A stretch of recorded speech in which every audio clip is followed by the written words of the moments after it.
The cat, spooky cat. That's staying in. Ghost meow. Just go. All right, welcome to the Lifters League podcast. We are finally back after, I don't know how long now, a year, 2 years, maybe. We can call this season 3. Season 3. Probably more third attempt to be consistent with my podcast. So we plan to do this one in Korea. Korea. No, And we then we tried plan to in do it in Thailand. But It's been a few months there now. were altercations with our neighbour at the time. Not with us and the neighbour with the other neighbour. Yes. And so we had to can that one. And then we got too lazy. But now we have a nice new professional studio to do our podcasts again. Now, I think what we wanted to talk about was it was going to make sense while we're traveling how to eat and train while you travel. So just pretend there's a bunch of palm trees around us. We're on the beach. We're in Thailand. Oh, now there's a monsoon. First off, Korea and Thailand had great food, especially food. Korea. Oh, Korean food. What was your favourite? Sundae. What was Sunday? The blood sausage. Remember that soup that we have, the Sundae cook? Me butchering Korean. The spicy blood sausage soup that we had from that little place was like $4 a bowl. Oh, yeah. Oh, so good. I think I liked that black bean noodle. Ah, yeah, yep. And Cold noodle. I think it was all the cheaper ones we found. What was the other one? We were heading out to the museum and meat stew. Oh, I've got no idea what that was, but it was so good. That was just like the beef stew, yeah. Really spicy, slow cooked beef. Amazing. Yeah. Yes, with the fermented shrimpies. And then in Thailand, we had, what was that, Michelin rated? The Chinese. Yeah. In Old Phuket town. It was I like don't know $4. the name, but it was so good. Yeah, our whole menu was $8. Our travel podcast, you have no idea where to go. So sorry to any listeners. It was good. Definitely download the Michelin app. It'll tell you where to go. And the Michelin rated roti. And Michelin doesn't have to be expensive. Like some of the Michelin rated stuff we were having were only like $8 for That roti I had was like a meal. $2, if that. It was so good. Okay, so training and nutrition whilst traveling. I think how to start here is, I think first understanding the intent. Intent's important with everything. Everything. And what is, not just like what is your training goal, but what is the purpose behind your traveling? And how does that fit in with the goals you're trying to achieve? And you need to establish this quite well because you might not end up achieving the outcome you're looking for. If your holiday is, our holiday was a work /travel experience /holiday. So it was a mixture of things. So our intent, my intent, her intent and my intent were a bit different, but my intent was still to keep going to a relatively high pace where we may have had some vacations, like we had that one at, where was that really nice one with the beach? Palm Bay. Palm Bay. Long Island. That one was about pretty much just resting, but you were in prep. Yeah, so that was really, that was a very different type of holiday, wasn't it? But it was amazing. But I think they're good examples of different intent. Yeah, so for that one, we obviously went away while I was in the middle of my prep. So it was just before Christmas 2021. We went for, 5 days, and we purposely sought out a facility where we were able to cook the entire time. So this island actually, it was maybe like 20 villas, maybe a little bit more. It had a bar. It had a restaurant that was open some of the time, but not all of the time. But it was predominantly your own cooking facilities, right? So out of breath.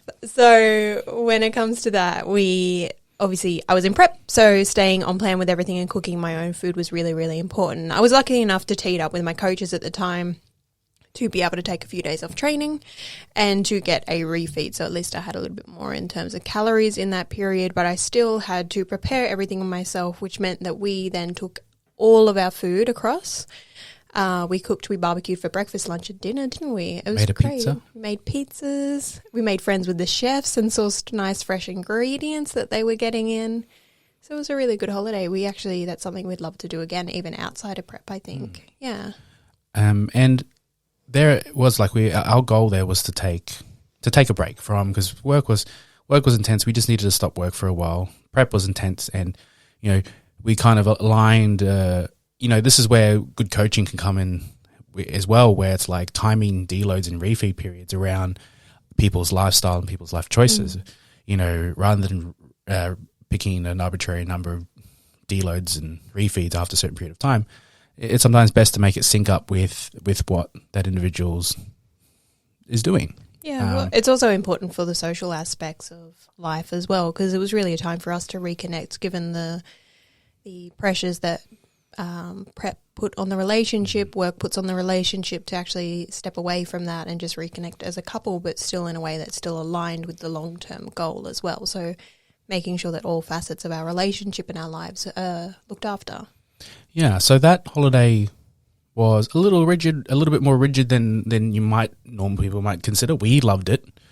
We loved preparing and cooking our food, and I think a lot of the times, because we put so much work into it, we have pretty high standards when it comes to restaurants and chefs cooking our food, because we end up not liking a lot of the foods because they're not as well prepared. And certainly there are great restaurants out there, but usually when we're looking for the same quality we're cooking at home, and we want equal or higher. They're normally fairly expensive, but not all of them, not in all cases. I think when you discovered a few nights ago, it's like good food is good food, expensive food isn't good food.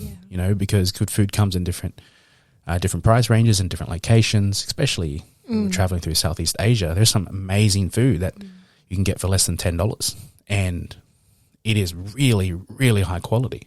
And relatively, quote unquote, clean. It doesn't have to be just dirty restaurant food. So in Korea and Thailand, our intent, again, we're still focusing on this intent, where actually before I go into that, there was another example of a client of ours who went on a boat traveling through Croatia. Yes, and had struggling to kind of continue the work she's worked hard for, and it's understanding first what is the intent behind what you're doing, and then understand maybe a little bit about the science on training and nutrition. So at least that one part, let's say your goal, like, it wasn't going to be feasible for her to train. No. So don't kill yourself over it. Like, don't stress yourself over it, because it's like, so what can I do? It's like, well, you can't make progress, okay? So don't try and make progress, but what can you do? I can try and maintain. Now, I've experimented a lot with just getting people to maintain at what I call the minimum effective dose. Now, I've pushed this to as far as I can push it, and with training and nutrition. And it turns out there is very little you need to do to maintain your progress through nutrition and training. Yeah, I think people very little always overestimate how much they need to do to maintain. You don't need to do much at all. And I've experimented this on the extreme end. It's like, what's the minimum effective dose to get someone ready for a competition? And that in turn shows me how much I can get away with when just trying to maintain.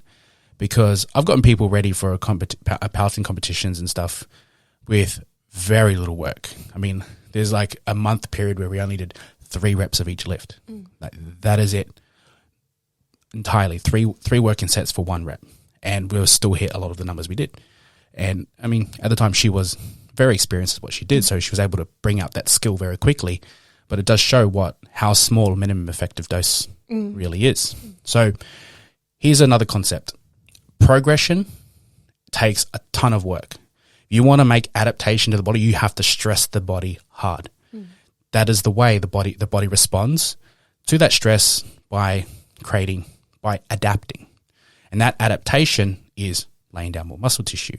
That adaptation is a more responsive nervous system, a higher firing rate, which then allows us to lift more weight. And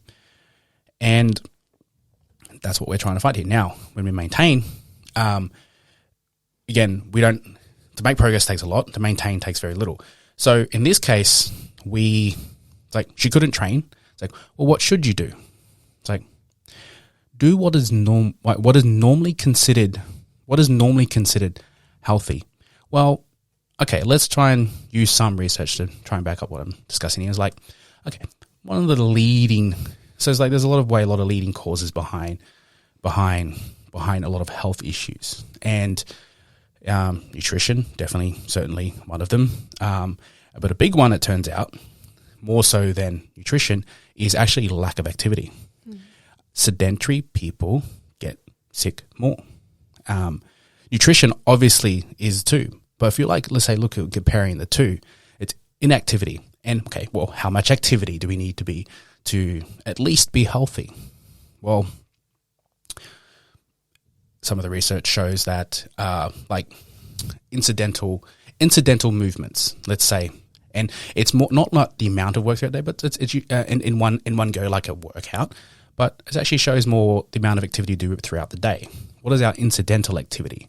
So if you're doing, say, multiple walks throughout the day, okay, let's say 15 minutes here, 15 minutes there, every couple of hours. Now, they can almost be quite incidental. So, and that alone is a lot more than what some individuals may do, and that alone, just having some incidental activity is enough to just say look after basic level of health. But us being fitter and active and healthy, it's like, well, we can try a little bit better. Like, let's try and do activities that are within what we're already doing. So if we're exploring your area or you're out in a boat, swimming, just being active is enough to what you do too. And I find that alone has still, in line with some of the nutrition stuff we'll talk, has enough to just maintain your progress. Okay, you will, if you do nothing other than just some activity outside of it, like you will go. You can call it backwards, but only kind of like acutely. So it's like for a week or two, you might take a while to come back into it, but very quickly you will get back to where you were. I found it takes about week 3, third week back in. Yeah. Third week back in, you're back to exactly where you left off. Depends how long you have off too. Yeah, the longer you have off, the detraining effect will increase. So that's what you want to consider as well. You know, if you're only away for a week or two, it's like you're probably going to be fine. Your minimum effective dose to maintain, if it's 1 week, you're probably going to come back better sometimes. Yeah. You know, you can ramp up your train. You can, again, coach people. You utilize people's lifestyle choices to coach them into a way that we treat that as a deload, a complete deload, no training whatsoever. So we can take advantage of some specific adaptations, meaning that we could really drive training intensity and volume really high to elicit a high adaptation response. So during the deload, you get a good effect. And therefore, with that 1 week completely off, you could actually become back much, much stronger. If you are not a complete arsehole with your training, with your activity level and nutrition, because you can ruin it in 1 week. I think that just comes back to the intent as well, is understanding your intent. Exactly. So we'll go back into that a little bit more. So 2 weeks, you'll probably find some detraining effect if you do no training. If you do minimal training, let's say twice a week, 2 times a week, you did some basic weight training, regardless of what kind of weight training it is. Like if you're doing powerlifting, basic squat, pressing movement, hinge patterns. Doesn't have to be squat, bench, and deadlift, but ideally, if you're strength training for powerlifting, that'll be something you should probably do. Don't need to do much. that is probably enough for over 2 weeks to hold your progress. Even if you just train twice over that entire 2 weeks, that'll be enough to just at least not come back completely detrained. 3 weeks and beyond, I would say if your goal is to be an athlete or someone who trains competitively, you probably have to start being, around week 3, start being more conscious about your traveling decisions. I think someone, though, who is well invested in their athletic performance, in their career as an athlete, and even just someone who trains, as a solid part of their life, about 3 weeks in, you'd be starting to look for a gym, being like, you'd be wanting to, ready yes. to get back into it. Even if you were super, super fatigued beforehand, I think most people at that point who had training as a really integral part of their life would be keen to get back into it. So I'd say with most people, when it comes to taking a holiday or traveling, it is a break. And, people don't want to go backwards, but people at least want to maintain. Well, I'm telling you that you don't need to do much now with training-wise. So, I would say a good amount is 2 times per week. 1 time per week, you probably have some detraining effect, but not much. But it'll allow you to come back into training very quickly. Like, you might be only 1 week behind. If you're able to train 3 times a week while you're away, you can probably almost make some progression. But, at least make progression as soon as you come off. You're straight on. You're like week 1. This was me. I had trained at least 3 times a week while I was away, and I hit the ground running coming back. And my training never went backwards once. You generally got extra calories in as well to help with that, as your recovery performance. It actually potentiated my effective training. It's great training on holidays. And I wasn't focusing on maintaining. I was actually just focusing on things that are going to help me set me up well for when I get back. I wasn't really trying to make progress. But now let's go about it. Let's go about food.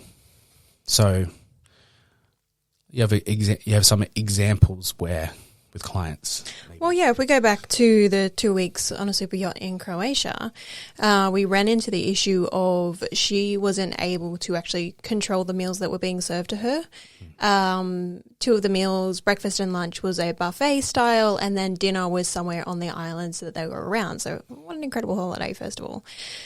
The things that we spoke about, obviously, before she went away were things like how to identify a whole meal. So, like, what elements does a meal require in a compositional sense to really maintain the body composition that she'd worked really hard for, make sure she's fueled, make sure she makes, conscious decisions around the next meal. So not under eating at one meal because, dinner's going to be slightly bigger than anticipated or something like that. Having consistent meal timings is really good as well. And then also, yeah.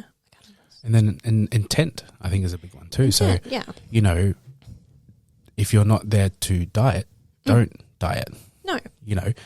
And there's a strategy I have. It's like intent around food choices where it's like, is it fuel or is it enjoyment? And that's been, for me personally, that's been a big one because if I'm willy-nilly, like I can't, let's say I don't have anything prepared, okay, and I need to go stop somewhere to get it. Well, is this a meal for enjoyment or is this for fuel? So normally I'll pick a meal if it's for fuel. I'm just trying to do that. I'm trying to get some carbs, I'm trying to get some protein, trying to get some vegetables. Might not be particularly great. If it's great, it's great. Good. Or am I here to enjoy food? Because I got good company, And that's really important. That's something that's definitely skimmed over in the athletic population, I would say, is not just food for enjoyment, but food for the actual social, communal aspect and pleasure of food. And that doesn't mean just a big-ass cheat meal, like your big dirty burger, but actually just enjoying whole foods for what it can be and a good meal composition, something that's not as, I think that's missed out quite a lot. So I think that really plays a big role. It's definitely something we spoke about or I speak to any of my clients who are traveling, but even during the weeks that they're, at home and life is mundane and their meal prepping and stuff is still that social part of food. So what is the intention of, going out for a meal with your husband on the weekend? Well, the intention's not necessarily just to eat a crap ton of food. If that's your intention, sure, go for it. But it's to spend time, say for us, we go on a date night. My intention is to experience something with you, and that is normally experiencing a really beautiful meal and spending time with you.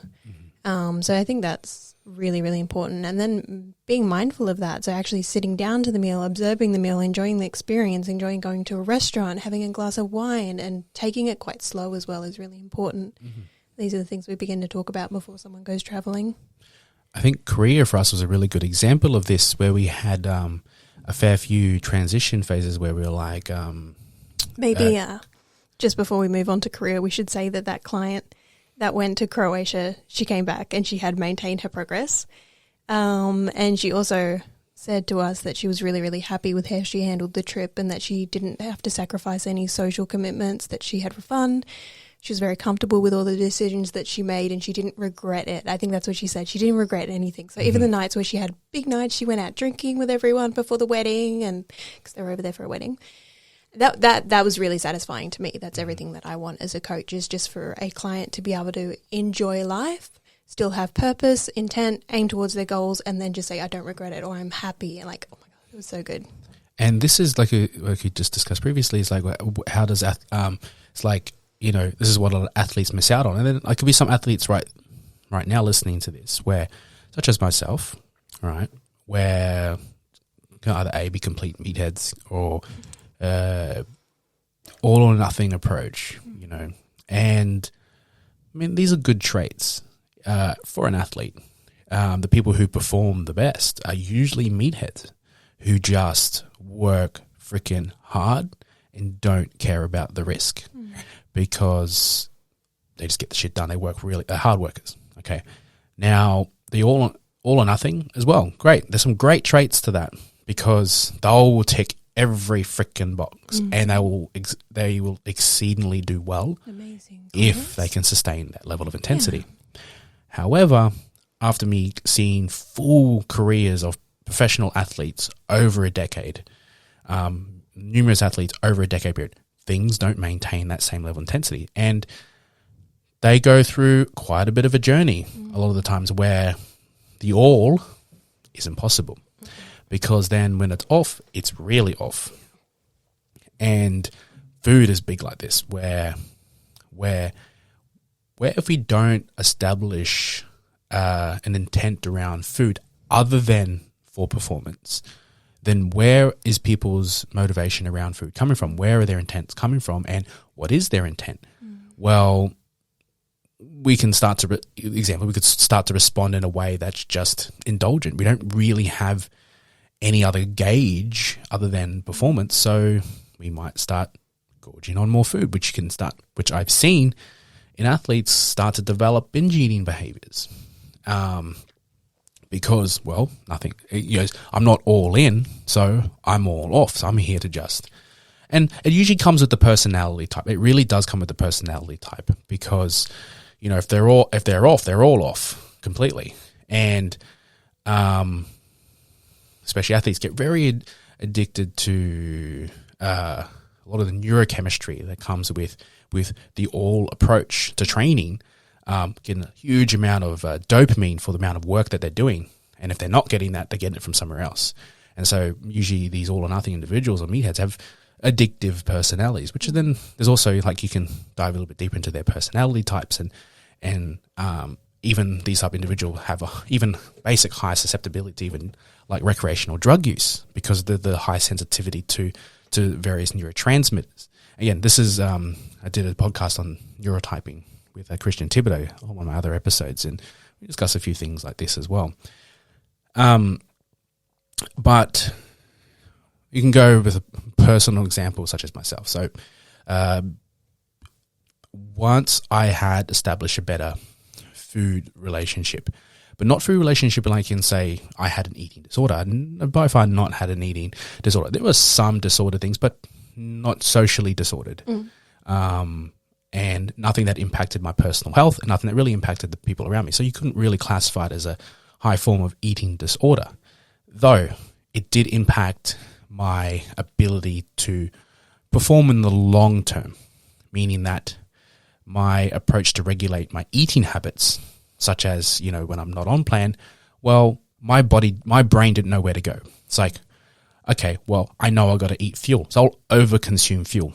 Okay, I need carbohydrates. I'll overconsume carbohydrates, overconsume protein, and I'll eat too often because I'm not regulating it in any form of way. So my kind of food identity and culture was around performance.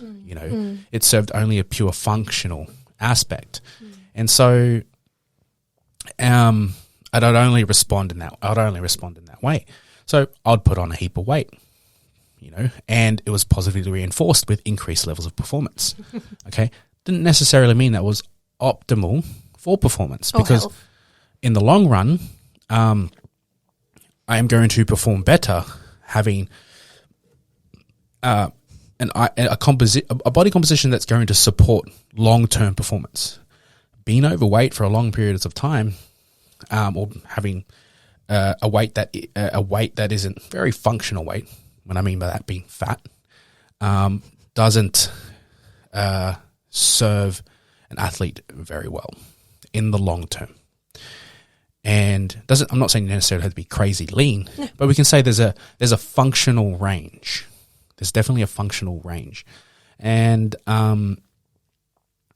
then some of these habits can then trickle on, where I've seen athletes who've worked with me for a long time and then stopped being competitive, retired from it. And some of these behaviors around food wasn't very well established. It wasn't really established in a way of like healthy eating and food around, I'm going to say not healthy eating. We're not really liking that word very much, because that in the Western culture is very, touchy. Yeah, and people interpret that word differently. Like when we say health, we understand. I think one good way to put it is someone who has been training as an athlete for a long time. It's a very set meal plan or macro plan. So they are to eat X amount of food at every meal, at each meal timing, no more, no less, and this is what's going to get them to their goals.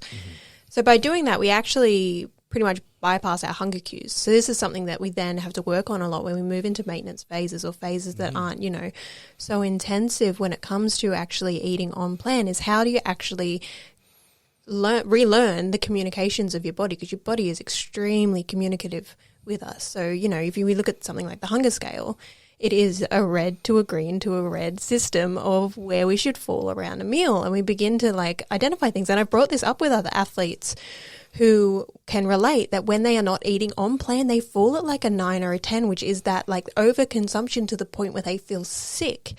And that it becomes their understanding of what feeling full looks like, because maybe they've been in a surplus for a really, really long time. They're fully eating just to fuel performance, and this always looks like overeating. So they begin to regulate that as, this is how I feel around a meal. And then dieting, and this is where also having the perspective where, we blunten these effects. So when we diet for long periods of time, the sensation of chasing full gets more and more extreme. I think me coming out of my bodybuilding comp was a very good example of that. And being a coach, being an athlete, these are things that we need to be aware of. And it's really because it took me a long time. I did my bodybuilding comp, and I chased being full for a very, very long time, being completely unaware what effect it's having on my body composition and then my performance long term. And to understand stopping when satisfied was a very foreign concept for a long time. And when I could finally feel that, it was a lot easier to stop. And I now don't like the feeling of being full. And I'd rarely chase that unless something's so indulgent, and that's fine. So pleasurable. There's nothing wrong with that. But the thing is, there's something wrong with that if it is constantly chasing that feeling, and you don't feel you haven't eaten unless you've felt completely comatose. And it's not a good strategy for managing health. Everyone I have worked with so far that I brought awareness to around this has been very receptive of it and quite quick to acknowledge that, this is what I've been feeling, this is what I've been doing. We begin to challenge that and work with that quite quickly, and we're seeing very quick results once we bring awareness to the actual communications of the body around food, because like I said, it's something that is quite skimmed over in this population, because there are certain requirements we need to hit with food, whether that is being in a deficit, being in a surplus, being in maintenance, but not necessarily where you're comfortable in maintenance, but where the objective data tells us maintenance is for you. And then people say, why is this important? Okay, well, like, see, I always think I'm always very objective. And the reason I've gone down a holistic approach to long-term management, or we call it long-termism, where you've got two different types. So you've got short-term strategies and long-term strategies, and they're usually overlapping with each other. So we're constantly working on long-term strategies with short-term strategies, because true successful athletes, like acutely, I can make someone freaking strong in 1 year. But I would say that 1 year, maybe 2 years, is short-term, okay? You're not in long-term strategy until you hit your 3 to 5 years. Now, that is when I see poor coaching habits start to reveal in the athletes. When you start to hit that 3, 4, 5 year mark, that is where some very disordered behaviors start to occur, because there wasn't management. And so what creates successful athletes? Well, progress takes a long time, okay? And the more elite we get, obviously elite level of performance requires much more time. There is not a single shortcut you can make. And that includes drug use. Like, you cannot make a shortcut to the top. And so what does it take to get to the 5, 6, 7 year mark? So no matter what, it always takes, in powerlifting, you'll make it to the top, assuming you work hard, are consistent and all that stuff. You're talking at 5 to 6 years. I can get someone usually to very hyper elite levels in 6 years. And usually that's a combination of long-term management or long-term strategies of health management, because you need to be able to get to that 6 year mark. But it doesn't happen if you break your back, break your leg, freaking multiple tears, and tear your pec off the bone. Yes, and that, for me, if you know, obviously I have to tore my pec, that's 2 years out of the game. How much progress can I make in 2 years? You can make a lot of progress in 2 years, and I've missed out on that. So, lessons learned. There's a lot of lessons that I learned from that. But what we're focusing on here is that nutrition plays a big role in long-term performance outcomes, because if you dieted strictly, for 3, 4, 5 years, you're not coming out of the end of that very well. If we haven't implemented strategies that take you out of it, no matter who you are, no matter how much control you have in life, you're not going to have control over everything. There is going to be a day where what you do is not going to be possible to do. It will happen. And the thing is, that's what makes and breaks an athlete. How do we work through that? How does an individual work through the difficulties of that life throws at you? And do we have strategies that cope with that? Because you can derail your progress completely. You take a hiatus for 6 months, right? It may happen to you, and what you do during that time will really matter, because I've seen it. I've seen 6 months completely turn someone back into a noob, completely back into a noob. No training skill, no ability to maintain their ability to perform specific skills, complete detraining, complete loss of muscle mass. They come back quick, but you're still talking about a year of work, just to get back to maybe 70, 80% of where they were. You can really undo work pretty quickly, but you can also come back pretty instantly. Like if you did 6 months of, you had good strategies in place, just basic maintenance of health. It's like, oh man, I just show up at the gym, a couple of days a week, and I do some bodybuilding work or something easy, something that I find. Bodybuilding work isn't easy. It depends how serious you want to take it. But in powerlifting, like bodybuilding work is like lazy work. Going to the gym to pump some things up, Pumping the iron.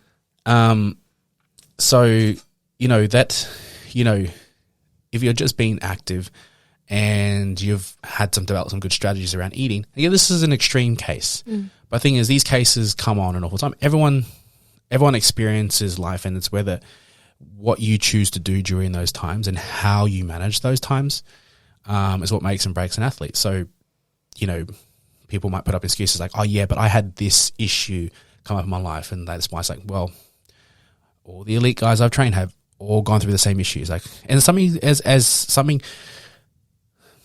something that can be quite a big crisis to someone.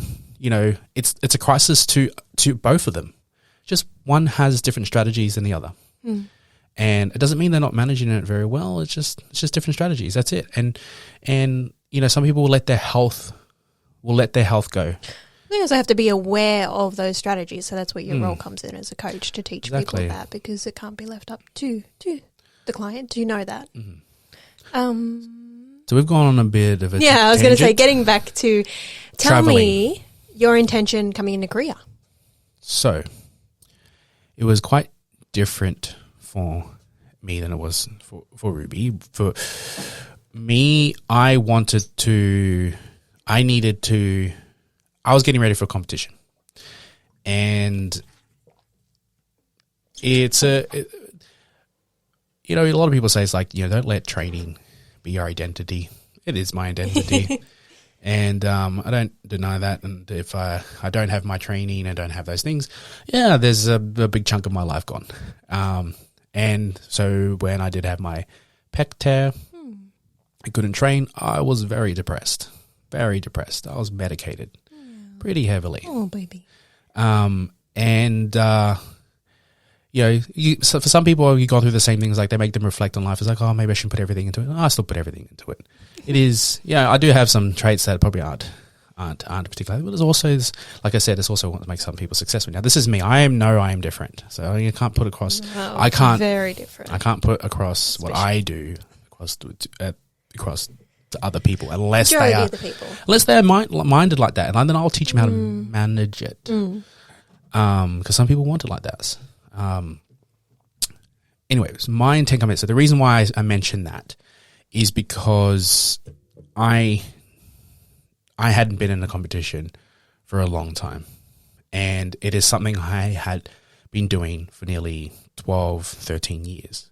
So it was such a big part of my identity to be able to come back and do it again. It wasn't in powerlifting, it wasn't in my sport, it was in strongman, but I at least wanted to keep going. It's really important to you.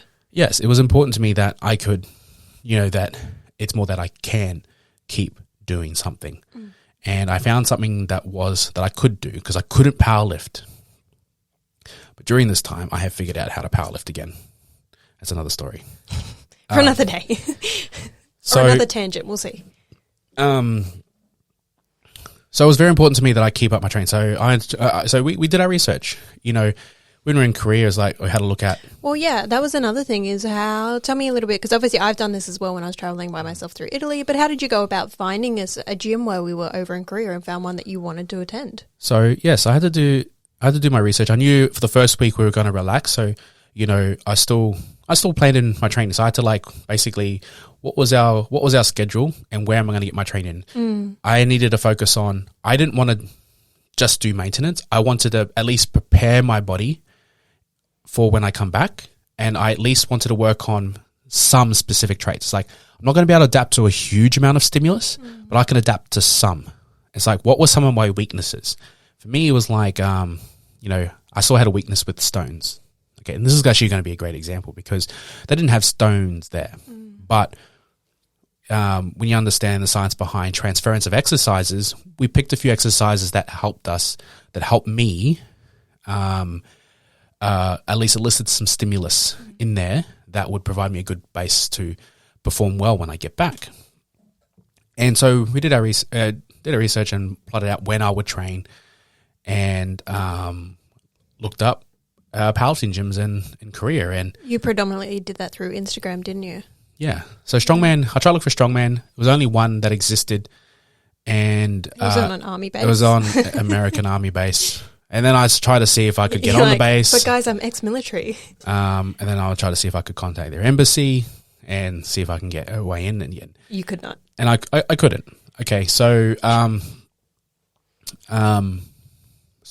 I settled with a powerlifting gym. There was only really one powerlifting gym there. There was a few small boutique ones, but there was one that was really well equipped. And we were going to try a few, but then this one gym was quite expensive. So it's like, well, we'll just have to travel and stick to this one. And so we picked a few exercises that we could do that would create the progress. And I mean, it's a very kitted out gym, just it was not very from the kitted strong out. men. No. Yeah. And it would have been a dream amazing. if I was still powerlifting. Oh, it was beautiful. But I wasn't powerlifting. So the one time where I've traveled and I can't have any powerlifting equipment because no one did powerlifting. Now everyone's doing powerlifting. Now I decided to do another sport that no one has equipment for. You're such a trendsetter. Yeah. And then anyway, so so I train at least three times a week. Yeah, I tried to go for 4, but it did turn out unrealistic because we wanted to do travel, we wanted to have food and wanted to explore different areas of Korea, and 3 days was very manageable. Definitely, because it was an hour away from us by subway. Yeah. But it was it's the one also, that you wanted to go to. And it aligned with your intent by actually picking the one that was more specified to powerlifting, to strongman, for what we could get. It was worth that travel for you. Because if we look at something like when I traveled to Italy, like a few years back by myself, I was there for 3 weeks. I was powerlifting or training powerlifting style, but the gym, any sort of gym would have suited me. So I think I just landed in Florence and Google mapped gyms and then went to one which was closest to me. And that's how I ended up training while I was overseas. I think an example was in Vietnam, where we picked we will come by gyms every now and then there was I remember one gym where it's like, I just put some random exercise together, like I did some front squats, couldn't back squat. I usually can't back squat in a commercial gym. Yeah, I think the bars on the benches in Italy were like 10 kilos, if that. But that's all you need to do. I mean, it's like, okay, well, how am I going to put an exercise program together? It's like, well, if your sports, squat, bench, and deadlift, like, break down the basic movements of that. I mean, squat is a squat. Squat has various levels of various sets of different types of styles of squatting, or squatting is pretty much the same. It's a hip hinge and knee flexion. So back squat, front squat. Yeah, there's not too many squat variations. Goblets. Goblet squat, zerches, hinging. So, I mean, if you're only there we only got 1 day to do it, do a squat, press, and hinge. Okay, you got a few days there, maybe a squat day with some lower limb accessories.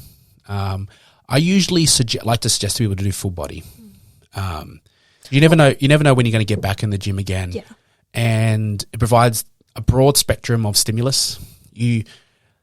Majority of the stimulus only comes from the first set, and then probably only, and then, so let's say you can say 50% of the stimulus comes from the first set. Second set, you got 70% of the 70 to 80% of the stimulus. Third set, 80 to 90% of the stimulus. So anything after the second set, it starts almost become a diminishing return. So doing 2 sets of various body parts allows you to get 1 to 2 sets, allows you to get, I guess, an effective dose across the entire body. So you do the same thing as for bodybuilding. So you might, anyway, and when I say the maximum effect, I mean, I'm more like for muscle development, hypertrophy. The nervous system, when it comes to strength training, it's probably just enough to maintain progress, because it doesn't work exactly the same. But I found you can maintain on just 1 set as well with strength training. But anyway, so in a bodybuilding sense, you're training all muscle development. It's like work through all planes to literally just even think of muscle groups, chest, shoulders, arms, legs. Do 1 to 2 sets of everything, and you're pretty well covered over the week too, not just in one. Or 1 to 2 sets. In do full body, but you don't have to do all legs. One day you can go. It's like, let's say bodybuilding example. It's like, cool, do bench, shoulder press machine, a row, leg press. Yeah, that is your full body done. Beautiful. 4 exercises, and you're going to get the most out of that. You're always going to get the most out of full body. My program methodology is around usually full body work. I think like when it comes to training though, when you're traveling, understanding that you plan to go to the gym on Wednesday, but something might come up. You might not go to the gym on Wednesday because, this hike looks beautiful, or you want to take a trip to the DMZ zone, like all these different DMZ? The Z is the zone, so sorry. But yeah, things come up while you're traveling. So getting that nice rounded out training per session, if you can, is a great way to go. So, I did the same thing in my training. So like we had planned deloads through it because, we ramped up training, deloaded when I first got there, took some time off, and then implemented a training strategy. Some sessions didn't go as well, so there's quite a bit of flexibility, like, went out for a few drinks one of the nights, and it's like training was shit. So that was my fault. But it was what happens, and I accepted that, and I understood that, because my goal was to also enjoy, but I knew it didn't take much to maintain, and my few things that I was trying to progress there weren't many of them. I mean, you're a little bit annoyed. Yeah. But yeah, then we went to Thailand, and then Thailand had some different equipment as well. You know, some things I couldn't do, but some other things I could. They had a yoke, so I could do yoke. They had a really horrible log, but I could still train it. And you had some training partners there too, which obviously pushed along your training and was pretty fun. Yeah, and so my intent with training was that. So it was a lot more intense than it had been in the well, actually, a lot of my trips is about training. But that's me. But I think like a that's good what example I love is doing. Vietnam, where we just trained to maintain, and it didn't really matter what gym we were in because we could make it work with wherever we were. As opposed to when we went to Korea, we specifically sought out something that was maybe a little bit more out of the way, but really suited the intention of what you needed at that specific time. Whereas for me, I just tagged along with you because I just needed to do something. I wasn't specifically looking for that. Then food. Food was an interesting one because I had gone through kind of some of the experiences that we were talking about. It's like I had never really challenged myself in the area of intuitive eating. I was always like... On or off. On or off. Always following the plan. Following macros, following the meal plan. So, you know, and I had always fall off the wagon when there was no plan put in place. Or in the end of like overeating, overconsumption, driven by... usually wanted me to perform. And I didn't particularly always liked eating, but it's like my mind was like, oh, I need to perform. So I eat. And when you do that, you do go into more very hyper-indulgent food. So the regulation of appetite and satiety won't really exist with hyper-palatable foods. And I realized after going through a couple of phases of dieting and stuff, like you can relatively maintain your strength with weight. Let's say, example, you can still maintain with strength with weight loss. I wasn't trying to lose weight, but my intent is like, can I intuitively eat and either maintain or even lose weight? I definitely didn't want to gain lose fat. You didn't want to lose muscle. You didn't want to lose mass. No, I did lose up a bit. I didn't lose a bit of mass, but can intuitive eating still allow me to, with a bit of intention? So on training days, I would try to eat a bit more. I would have a lot more carbs in the morning, similar to what I would have at home. And then a lot of the time there was more enjoyment. So it's like some of it was functional, half enjoyment. It's like I usually look at the composition of food slightly, or is this just purely for enjoyment? And it was all fine. Like I not once felt restricted at all. And I enjoyed everything I ate. And I came out probably about a kilo lighter. Especially in Korea too, because we did a lot of our cooking at home, which then feeds into that sort of cultural aspect of things, is where it is that fun of traveling is going into new grocery stores and seeing new foods, and you can work out the macros of things pretty easy. So you have, you're not tracking, but you have a rough idea of what's going in. So maybe 2 meals a day at home we were cooking, and that saved us money as well. And those meals were predominantly based around some type of protein source, some type of fruit or vegetable, nice source of carbohydrates, and maybe little fats, some nuts, something to get in fiber diversity as well. So a whole grain, nuts, seeds, and then that also opened us up to being able to go out for our dinners or an afternoon snack, or maybe a coffee and a cake, kind of knowing that we had most of what we needed for the day from a health perspective in. And that other health perspective of just enjoying our experiences then opened up to sort of relaxing a little bit when we went out. It's like, okay, well, we're having a noodle dish. There's not necessarily any protein source here, but that's okay because it's a beautiful experience. And that's really how we approached food. I was kind of along the same line, but a little bit less intuitive, I guess, still coming to the end of that bodybuilding phase. Again, what we're talking about is after those long restrictive periods of dieting, I definitely wasn't aware of my hunger cues, and this was something I was still really heavily trying to gain awareness of again and begin to understand my body. So it was a bit of a challenge traveling this time around. I'm very lucky I came out of prep when I did, because I had actually intended to compete in Korea, and the outcome of that, being in Korea, reverse dieting, for me personally at that point would not have been a healthy or enjoyable experience. Yeah, and we're lucky we did pull out that when you did, because we had a couple of experiences where it's like we realized like, oh shit, it's not my head. It's a new experience. Yeah. And it's an experience I was quite aware of, but it is something that is very difficult to explain. Yeah, I think I came out a lot harder than what I had I knew reverse dieting and ending that was going to be so difficult, but it really threw me for one, didn't it? It was a wild ride. And then you now have a hyper awareness of what that is. And the thing is, no matter how much we could explain it, as I understood it, and especially from someone who might have more emotional responses than I might. And the thing is, I'm not saying that's a good or bad thing, because I lacked the emotional response, I was just autonomously eating.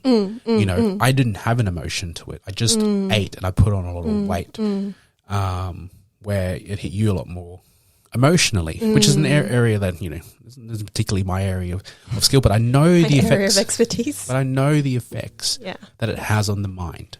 Yeah. And as you now know, how hard that would have been to predict, even if you explain it. And that's the thing, like I was so grateful, like the support of my coaches, incredible coaches that I went through with my bodybuilding comp, obviously having you as support, like the support around me, top notch. Felt very, very, very lucky, and this was obviously explained from both you, from Hayley, from Damo, the effects of coming out of that bodybuilding comp, but it still hit me like a ton of bricks. Oh my goodness. Which is why I'm not rushing to get back into bodybuilding. Definitely trying to work on my health. Realigning my values, which is again something thankfully my wonderful coaches helped me work through, and really, really focusing on that. And definitely health is number one value for me. I think there was one point I wanted to talk about where it's like the association. So back to Korea, the association I had with or you can say I had a form of like, say, reverse anorexia. So. And what that is that an association with weight gain or certain foods that is associated well with higher performance. And so it's the other end where I would need to put on weight constantly to kind of affirm my progress. Yeah. And experiencing things where we go in the opposite direction. It's like, okay, can we moderate, say, a slow loss and still perform? And I could. Can I maintain progress and say, let's say, maintain weight where it comes up and down? Can I still make progress? Yes, you can. Then the next step for me is like, can I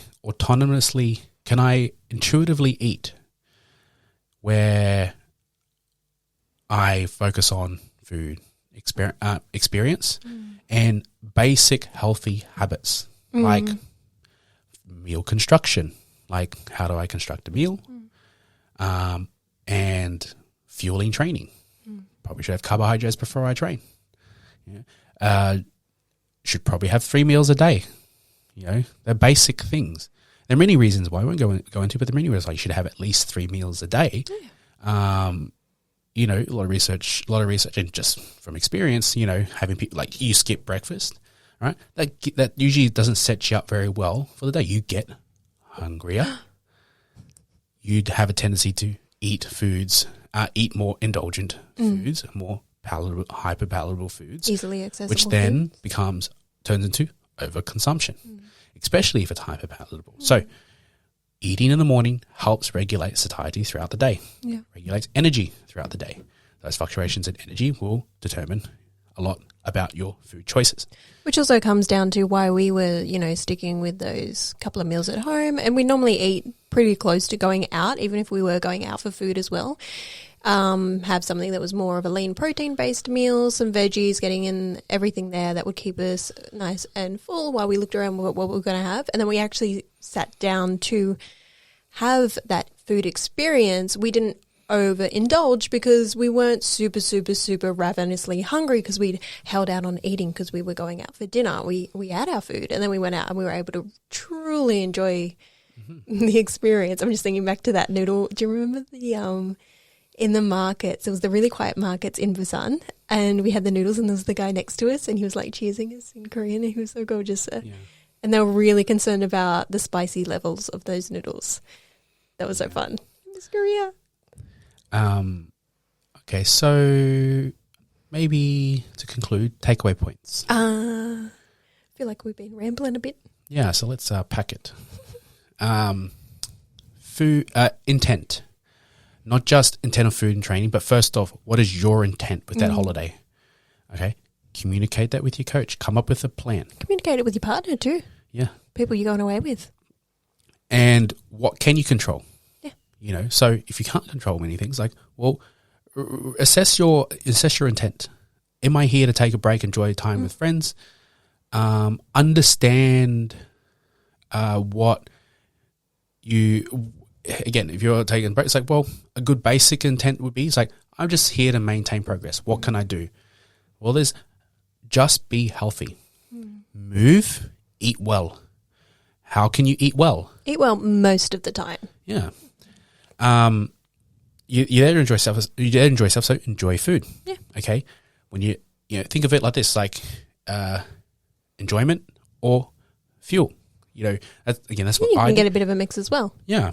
So, you know, you should probably get vegetables and fruits in, and easy to eat, you're going to find it anyway. Whether you can source it, whether, you know, if you can't control the food, there's like, you know, you can be prepared.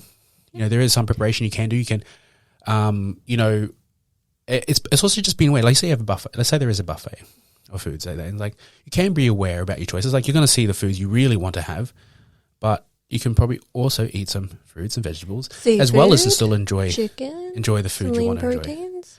enjoy. Because you know you should probably get diversity of fiber. Yeah. You know, and fruit is delicious. So, you know, how many, like for example, for me, is like, sometimes I just want to eat fruit, but because of sometimes I'm on a stricter plan, I can't just eat fruit. Yeah. And then when you're not on plan, well, then people just go so far off the plan, and then just don't enjoy fruit. So I try to, me personally, I try to remember that. And it's like, well, I'll just enjoy a lot of fruit because I really do like fruit. Fruit's awesome. Rather than picking at the hyperpalatable food that are there because felt like you've been so deprived. So, again, intent. So, first off, intent. Are you intending to, remember, progress is nearly going to be impossible, okay? Progress takes work. So, you're either going to focus on maintaining or at least focus on a very few adaptations. For me, like there's a very few adaptations. I needed to come back into training immediately because I only had 8 weeks of prep. So I need to come back into training immediately. And whereas I just needed to maintain health. Exactly. So that's probably usually the two things. And you can take it differently with both training and nutrition. Like, example, when we went away, we were still in prep. So we took all our food. Yeah, there's no way I'd do that if I wasn't in prep. Like, you catch me out of prep, I'd be having a couple cocktails. I'd still love to cook my food. Like, love cooking. I hate eating out 3 meals a day. It makes me feel sick. I love cooking my own food. It brings me joy.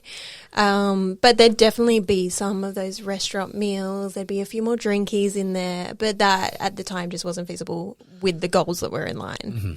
So, you know, there's the intent there. I think the other thing is, like, when it comes to setting your intent, it doesn't mean that you always have to act on health. Like, maybe there's choices that you make while you're away that don't align with that. And that is maybe going out and having a big night in Seoul. Maybe it's getting drunk before the wedding in Croatia. But if you can come home and say that 99% of my choices I'm really satisfied with, I had a great experience, I can get back into life now, I'm really satisfied, and I don't regret anything, I think that's incredible and that's amazing. And, you know, I wouldn't call it research. I'll say let's call this almost like philosophy, where it's like, well, when we look at the positive benefits of socializing, where is what is more beneficial for someone in the long term if one person comes off plan to have drinks, right? Now, if that person overconsumes drinks, what can we say? What is better in the long term? So we have someone who completely follows follows a plan and restricts themselves from that, but really want that, but they don't, and so they make one extra day or two of progress. Yeah. Okay. Besides that person going out for a few drinks, enjoying themselves, and having the social benefits of what that entails, the mental load, the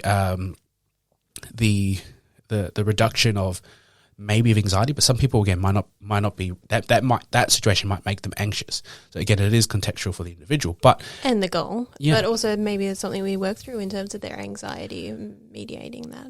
Yeah, so I read this in a gut health book where it's like you know when we're doing some when we're having some serious, this is like in serious cases of of gut issues, some of the processes in place can be extremely restrictive, and it is very harsh when we have if someone has actual serious gut issues, and they were starting to look at it and say, well, what if someone wanted to have a drink and come off plane? It's like, well, they weighed up the costs. It's like letting that person come off, the level of stress on not letting them go and have a drink can have a huge impact on the gut. Yeah, it's on called gut health risk as well. benefit.